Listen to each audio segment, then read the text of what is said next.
It's my pleasure to introduce Aaron McDonald, founder of Centrality AI. Centrality is a New Zealand-based global software and venture investment company with 90 full-time employees in 5 countries. Centrality specializes in AI and blockchain technology. All right, perfect. Well, thank you, Aaron, for joining us and welcome. Really excited to see you again, to reconnect. It's been about a year since we spoke last time when you were here in Korea. And obviously regret that we weren't able to come up to New Zealand to actually see you guys in Auckland. But this is the next best thing, and hopefully we'll be able to hear some of your reflections of how you felt that the Roadshow was last year. So if it's okay, maybe you can share with us some thoughts and some lessons learned about what it was like for you last year. Yeah, great. And thanks for having me on to chat about that. I mean, I think first of all, it was one of those kind of amazing experiences where not only are you kind of being shown off to a wide range of different people, but you get to experience the culture and learn about doing business in a different way and some of the rules around how to approach engaging in those economies and how to get business done there. So it wasn't just a typical meet and greet, but there was a lot of learning involved in the process as well, which I think was really valuable. I think, one of the things for me was that, the diaries stacked up. It was worth taking the trip to get all the meetings that panned out. And we were, in the end, kind of run off our feet almost with appointments, which was awesome work by Anna and the team kind of lining up those meetings. Nice. I think from my perspective, be really clear about what type of objective you're trying to achieve. While you're here, so that you can not only go to the right places, but meet the right people that can make decisions. For sure. Because a good brief will produce a good result. Indeed. Because I think if I remember correctly, your meetings were not just in Seoul. I think you were all over the country during your visit. Yeah. We had meetings all over the country, and we were traveling and flying and kind of meeting people from government and commercial businesses and big, large corporations all across Korea, which is really, really nice. Nice, yeah. Because I mean, you were here with at the same time as about 3 other New Zealand tech firms, and to some extent, we kind of send you off on your own, and you did your own meetings. But to some extent, there was also some combined activity. Do you think that's a model that works and gives you a certain level of comfort in engaging the market, or would a single visit just alone have been just as adequate or just as valuable? No, I think the structure was really good because if I remember correctly, we started with kind of induction, which was listening to both the local New Zealand trade staff as well as people that they had brought in who been used to doing business between local companies and foreign companies. And so that induction gives you some basic lay of the land about how to approach doing business. And then we have the follow on into some into kind of a pitch scenario, which was kind of an icebreaker, I guess, where we got the ability to talk about what we were doing with a large audience and gauge their interest for those follow-up meetings afterwards, as well as have some pre-prepared meetings that were kind of booked in advance. So I think the whole mix of the way the structure was put together was really good. Okay, nice. Yeah. So it's been about a year, just over a year actually.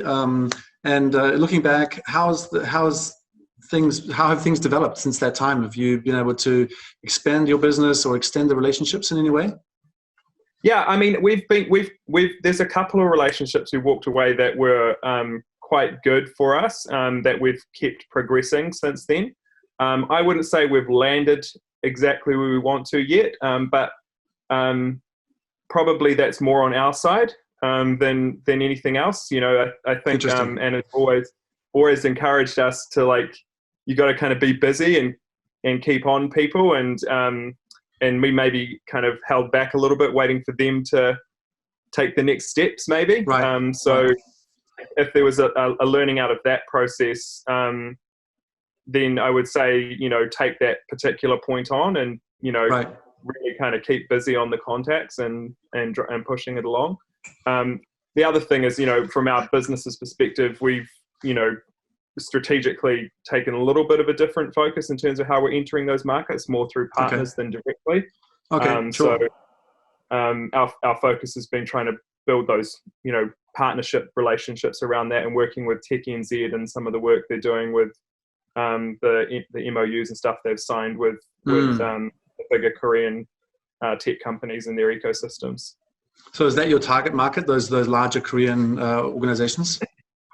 Yeah, it was for us. Like, some of the things we were doing were very lined up with where their strategy was. I think one thing to keep in mind, though, is that while the door is open and people are friendly and they're definitely interested in what you're doing, you kind of have to prove you're better than the Koreans, especially in the tech space. And I think some industries probably have an easier job of that. I think biosciences or agri-tech or those kinds of things, where New Zealand's automatically seen as a world leader, you get a little bit further in those conversations, whereas Koreans naturally are not skeptical, but kind of there's a higher proving point because they are dominant in a number of tech sectors, Sure. Right. Yeah, and I guess the preconceived idea of New Zealand is not that of a tech giant. So I guess it's a bit of a barrier that you have to get over. Yeah. So you talked about engagement or follow-up earlier, and I think that's a really, really interesting point, and something that we see here a lot, where there is potential, but then there also is a need for a certain amount of momentum or follow-up or resources to be put into that. So what are you guys doing in terms of actually rolling the ball forward and really engaging those potential relationships? Yeah, I think the one thing for me would be to have someone on the ground.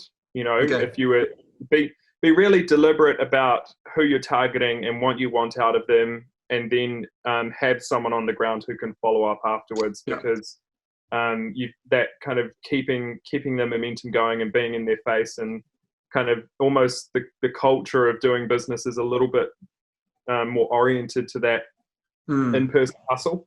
Sure. And so I think that would be quite an important thing to kind of step up and get to where we want to go with some of those relationships. Right. Yeah, I mean, it's always an interesting point, because I fully agree. And I think from my own perspective of the Korean market, that's definitely the mechanism that seems to work really, really well, whether you go direct sales or whether you go through partnership sales. Either way, you need a person on the ground. But on the other hand, it also asks of you to take a certain amount of risk, right? Or a certain amount of investment from your side, because it's future business, right? It's not actual current revenue. So in terms of your decision-making process, where do you think is the right point to actually take that leap and actually go for it? Yeah, that's a really good question. From my perspective, I think the way we've always approached entering a new market, and we've done this in other Asian markets, is get an anchor contract, get something on the ground that gives you the ability to invest in a presence. And that first agreement, you should be able to pull that off if you're deliberate about it with a bit of travel. I mean, pre-COVID days. But once you've got that anchor, then it's really worth putting some roots down and having someone to follow up with. I think in Japan, as another example, we've been working with NZTE there on a in-market co-funded program where they'll help fund on the ground resources. That kind of thing, I think, where it's a little bit more speculative in terms of the opportunity, but the returns could be big. I think would be useful for companies to take up. Interesting. Yeah, no, that's a very, very interesting insight. So if you look at the Korean market overall, you've commented a little bit on the scope and on kind of what the customer portfolios might look like. Why do you think Kiwi companies should even consider a visit to Korea to explore the opportunity to extend their market here? I mean, there are a lot of people that say that Korea has certain barriers, and other markets, especially from a language perspective, New Zealand is more comfortable dealing with, I would say, the English-speaking world. Why Korea? Why do you think that's a good idea? I think it's a big and growing market. It's one of the fastest growing economies in the world, and they're not too far away. They're kind of on our doorstep.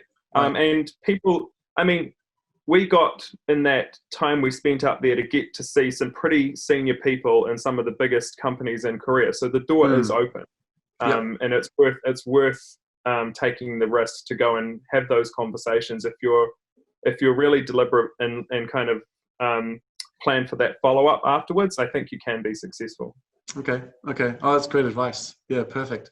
Well, it's been a real pleasure to reconnect with you again after a few months, and really Yeah. thank you again for coming out last year, being part of the early experiment. And as the Kiwi Chamber, of course, we hope to push things forward and have another physical roadshow in the future. But at the moment, we're experimenting with this idea of doing a virtual roadshow. So thank you for contributing, and thanks for reflecting back on the experiences that you've had. Hey, thanks for having me. It's great. Very good. Wishing you all the best, and look forward to reconnecting. Cheers. All right. Thanks so much, Aaron. Bye-bye.